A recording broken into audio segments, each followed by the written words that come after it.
NCP তাদের শুরুটাই খারাপ।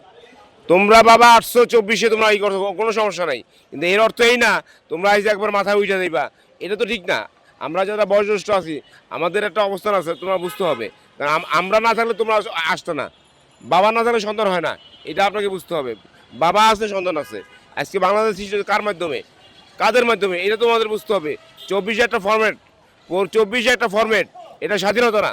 আমরা অত আবেগবশত কথা বলি দ্বিতীয় স্বাধীনতা, কিন্তু নট সো গুড, অবশ্যই নট সো গুড। কারণ 24 একটা ফরম্যাট, এটা তোমার বুঝতে হবে।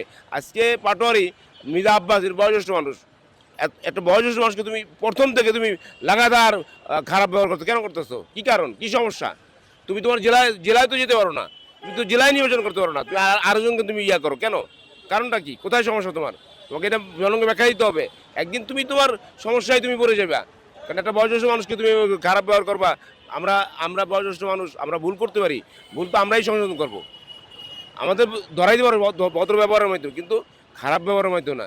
আজকে মির্জা আব্বাস যে মামলা করছে এটা সঠিক ছিল, মামলা সঠিক ছিল। সন্তানের পারমিশন হতেই পারে, হতে হবে। আপনার 90-এর যে রাজনীতি ছিল, এই ধরনের নোংরামি, এই ধরনের এনসিপির যে নোংরামি, এগুলো উলঙ্গ নোংরামি। তো ওদের নোংরামি তো ওরা একসময় জনগণ হাতি ওরা বেদরকাত খাবে, জনগণ হাতি ই হবে। 90-এর রাজনীতি আমরা দেখছি, আমরা আমরা রাজনীতি একসময় সমৃদ্ধ ছিলাম, এখন বয়োজ্যেষ্ঠ হয়ে গেছি, আমাদের ওই শক্তি আমাদের নাই। কিন্তু এদের এদের আচরণে আমরা মর্মাহত হই, আমার রক্তক্ষরণ হয় এদের আচরণে, এই ধরনের ভাষা।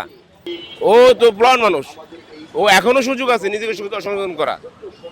কারণ রাজনীতি এত সহজ না, রাজনীতি করতে হলে তাকে সহনশীল হইতে হবে। সে একজন, যদি কেউ ভুল করে, দলের মধ্যে ভুল করলে দলের হাইকমান্ড আছে, তারা সংশোধন করবে। তুমি তো আরেকটা দলের লোককে তুমি সংশোধন করতে পারো না যদি সে ভুল করে।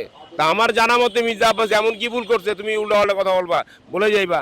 আর আর একটা বয়স যে তুমি নাতির সমান, কথাটা সত্য।